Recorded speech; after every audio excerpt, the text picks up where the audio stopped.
வணக்கம் நண்பர்களே, லட்சுமி சமையலுக்கு உங்களை அன்போடு வரவேற்கிறேன்.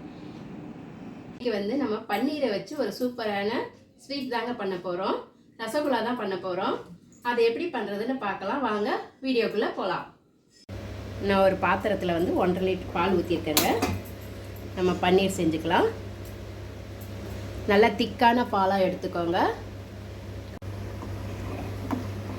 பால் வந்து நம்ம கட் பண்ணி ஊற்றினதும் அடிக்கடிக்கு இந்த மாதிரி கலந்து விட்டுக்கிட்டே இருக்கணுங்க, இல்லைன்னா அடி பிடிச்சிடும். ஏன்னா திக்கான பாலுன்றதால நம்ம கடைகளில் போய் பன்னீர் வாங்கிறத விட நம்ம வீட்லேயே ஃப்ரெஷ்ஷாக செஞ்சு சாப்பிட்டோம்னா ரொம்ப நல்லாயிருக்கும்.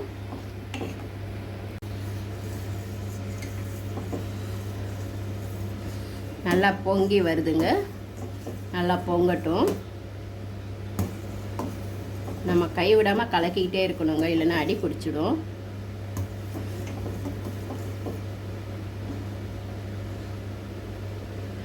நல்லா இந்த மாதிரி பொங்கின பிறகு கொஞ்சம் ஸ்லோ பண்ணிவிட்டு ஒரு 2-3 வாட்டி நல்லா கொதிக்கட்டுங்க.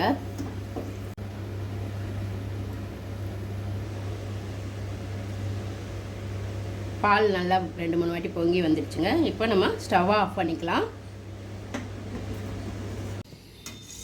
இப்போ வந்து நம்ம வந்து இறக்கி வச்சாச்சுங்க.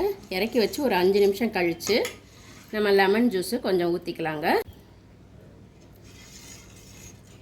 இப்போ வந்து நான் லெமன் கட் பண்ணி வச்சுருக்கேங்க. நான் வந்து இந்த மாதிரி டிபிஎல்ல 2 ஸ்பூன் லெமன் ஊற்றிக்கிட்டு 2 ஸ்பூன் தண்ணி ஆட் பண்ணிக்கணும். இந்த மாதிரி நீங்கள் பண்ணிங்கன்னா அந்த லெமனில் இருக்கிற கசப்பு இறங்காது. இப்போ வந்து நம்ம இதில் அப்படி கலந்துக்கிட்டே ஊற்றலாம்.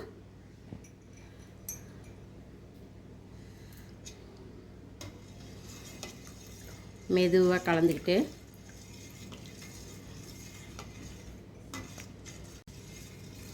நம்ம வந்து ஒரு 2 ஸ்பூன் ஊற்றிக்கலாங்க. கொஞ்சம் நேரம் பன்னீர் வரலைன்னா நம்ம மறுபடியும் இன்னும் கொஞ்சம் லெமன் சேர்த்துக்கலாம். இன்னும் 1 ஸ்பூன் நான் ஊற்றிக்கிறேங்க லெமன். அவ்வளோதான். ஸ்லோவாக கலக்கிட்டே இருந்தால் நம்மளுக்கு பன்னீர் ரெடி ஆகிடும். ரொம்ப ஊற்றினாலும் நம்மளுக்கு வந்து லெமன் ஃப்ளேவர் கொடுத்துடும். அவ்வளோதாங்க, நம்மளுக்கு பன்னீர் ரெடி ஆகிடுச்சு. இதை இப்போது நம்ம ஃபில்டர் பண்ணிக்கலாம். நான் வந்து ஒரு வடிகட்டி வச்சு அது மேலே லேசான துப்பட்டாவை போட்டிருக்கேங்க. இது இதுக்குன்னு யூஸ் பண்ணுறது. நான் வந்து சாயம் போகாதது ஒரு கிளாத் எடுத்துருக்கேங்க.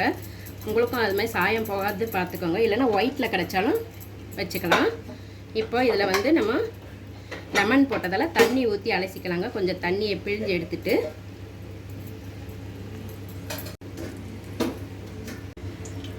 நம்ம அந்த லெமன் ஃப்ளேவர் போகிறதுக்காக நான் 1 லிட்டர் தண்ணி அளவு எடுத்து சும்மா அந்த மாதிரி வாஷ் பண்ணிக்கலாங்க. இப்படி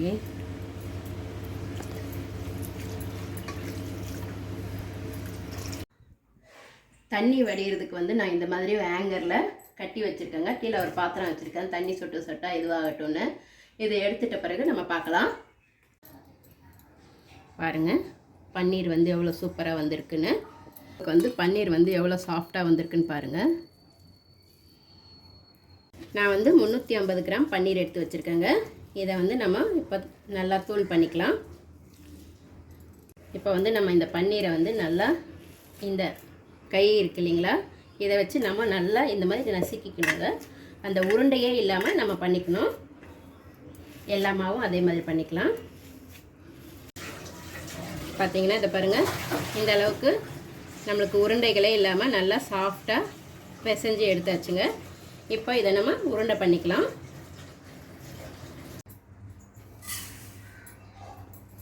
நான் ஒரு கடாயில் வந்துட்டு 1.5 கப் சர்க்கரை போட்டுக்கிறேங்க. இதில் வந்துட்டு நான் ஒரு 7 கப் தண்ணி ஊற்றிக்கிறேன்.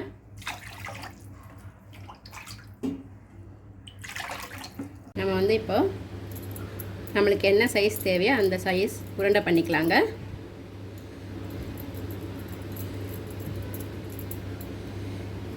நல்லா உருண்டை ஷேப்பில் பண்ணிக்கோங்க. இந்த மாதிரி உருண்டை பண்ணிக்கலாம். நம்ம வந்து எல்லாமே இந்த மாதிரி உருண்டையாக விரிசல் வராமல் செஞ்சு வச்சுக்கலாங்க. இந்த மாதிரி எல்லாம் இருக்கிற மாவை எல்லாமே பண்ணிடலாம்.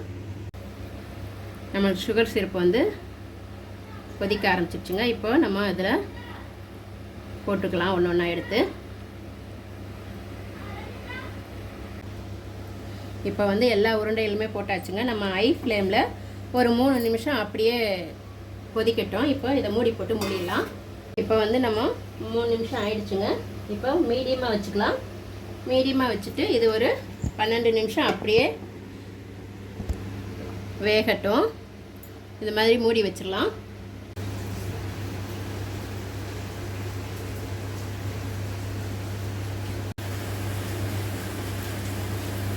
பாருங்க எவ்வளோ பெருசாக குக் ஆகிருக்குன்னு. ஆஃப் பண்ணிக்கலாம். இதை அப்படியே வந்து ரூம் டெம்பரேச்சரில் வச்சிடலாங்க. கொஞ்ச நேரம் ஆறட்டும். இது ரூம் டெம்பரேச்சர் ஆனதும் இந்த மாதிரி நம்ம பிழிஞ்சு எடுத்து வச்சுக்கலாங்க. நான் வந்து 2 கப் சர்க்கரை 3.5 கப் தண்ணி ஊற்றிருக்கேங்க. இப்போ வந்து இது சுகர் ஷேப்பு. நம்மளுக்கு வந்து ஜீரா வந்துட்டு இந்த மாதிரி லைட்டாக வந்தால் போதுங்க. உடைஞ்சு வரணும். அந்த இது கம்பி பதம் ஃபுல்லாக வரக்கூடாது. அப்போ வந்து இது கரெக்டான பதம். நம்ம ஸ்டவ்வை ஆஃப் பண்ணிக்கலாம். இந்த சுகர் சிரப்பு வந்து நல்லா ஆறிடுச்சுங்க. இப்போ வந்து அதில் நம்ம பிழிஞ்சு வச்சுருக்கிறத ஒன்று ஒன்றா இதில் சேர்த்துக்கலாம். எல்லாத்தையும் போட்டு நல்லா கலந்துக்கலாம். இப்போ வந்து இதை அப்படியே இந்த சுகர் சிரப்பில் நல்லா ஊறட்டுங்க. கொஞ்சம் ஊறினதுக்கப்புறம் வேறு ஒரு பவுலில் மாற்றிக்கலாம். நல்லா சாஃப்டான ரசகுல்லா ரெடி ஆகிடுச்சுங்க. நீங்களும் உங்கள் வீட்டில் ட்ரை பண்ணி பாருங்கள். எப்படி இருந்ததுன்னு கமெண்ட்டில் சொல்லுங்கள். பாருங்கள் எவ்வளோ நல்லா சாஃப்டாக வந்திருக்குன்னு. ரொம்ப சூப்பராக வந்திருக்கு. என்னை ஊக்குவிக்க சப்ஸ்கிரைப் பட்டனை ப்ரெஸ் பண்ணுங்கள், ஷேர் பண்ணுங்கள், லைக் பண்ணுங்கள், கமெண்ட் பண்ணுங்கள், பெல் பட்டனை கிளிக் பண்ணுங்கள். அப்போ தான் நான் போடுற வீடியோலாம் உங்களுக்கு உடனே வரும். அடுத்த வீடியோவில் வேறு ஒரு டிஷ்ஷோட சந்திக்கிறேன். நன்றி, வணக்கம்.